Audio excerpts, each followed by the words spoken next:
Chicken biryani செய்ய போகிறோம். பாருங்கள், மஞ்சள்லாம் போட்டு நல்லா சுத்தமாக கழுவி வச்சுருக்கேன். நம்ம இதுக்கு பிரியாணி செஞ்சிடலாம். சரிங்களா? இப்போ நம்ம அடி பற்ற வச்சலாம். வச்சுட்டு இதில் தான் வைக்க போகிறேன். இப்போ நம்ம எண்ணெய் ஊற்றிடலாம்.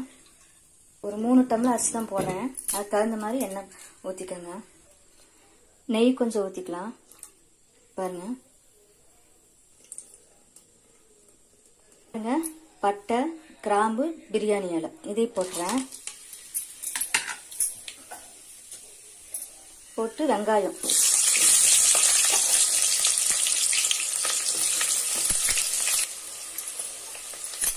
இஞ்சி பூண்டு விழுது. நம்ம இஞ்சி பூண்டு விழுது மட்டும் அடி பிடிக்காம சிம்மில் வச்சு வதக்கிடுங்க. அப்போ தான் எதுவுமே டேஸ்ட்டாக இருப்பாச போகிற அளவுக்கு வதக்கினாலும் டேஸ்ட் இருக்குது. இப்போ சிக்கனை போட்டு நல்லா வதக்கிடுங்க. சிக்கன் வந்து சீக்கிரம் வந்துடும். அதனால் ஒரு ரெண்டு வதக்கிட்டு நம்ம மற்ற மசாலா போட்டலாம். இப்போ நம்ம இதில் வந்து புதினா போடலாம்.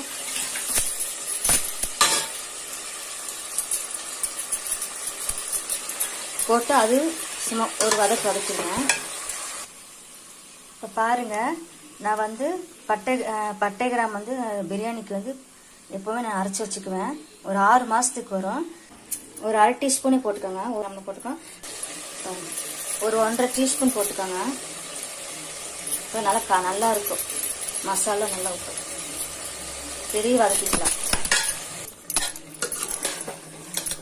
இப்போ வந்து ஓரளவுக்கு நம்ம வதக்கிட்டோம். இப்போ வந்து என்ன பண்ணால் தக்காளி போட்டுக்கலாம். நம்ம சிக்கன் போட்டிருக்கனால சீக்கிரம் வதக்கணும், இல்லைன்னா ரொம்ப வெந்து போயிடும். உப்பு. இப்போ பாருங்கள், பச்சை மிளகாவை இப்போ கீறி வச்சுருக்கேன்.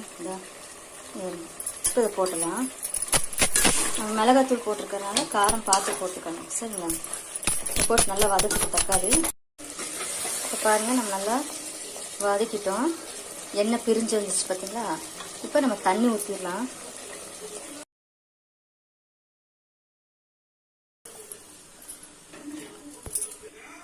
நம்ம ஏற்கனவே உப்பு போட்டிருக்கோம். திரும்பி கொஞ்சம் உப்பு போட்டோம். பார்த்து போட்டுக்கோங்க. இப்போ வந்து கொத்தமல்லி தழை போட்டு ஒரு கொதி வரட்டும். அதுக்கப்புறம் நம்ம வந்து அரிசியை போட்டுடலாம்.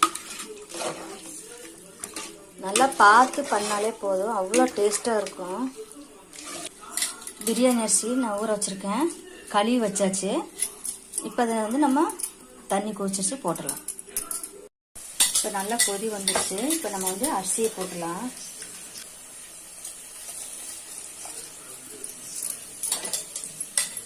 இப்போ நம்ம அரிசி போட்டாச்சு. இப்போ கொஞ்சம் புதினா எடுத்து வச்சு ஏற்கனவே அந்த புதினா இதில் போட்டுடலாம்.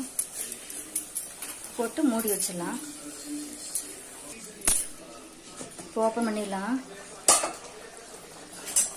பாருங்கள், அடி பிடிக்காம நம்ம கிளறணும். அப்பப்போ திரும்பி நம்ம வந்து சிம்மில் வச்சு மூடி வச்சிடலாம். அப்போ தான் மேலெலாம் நல்லா வேகும்.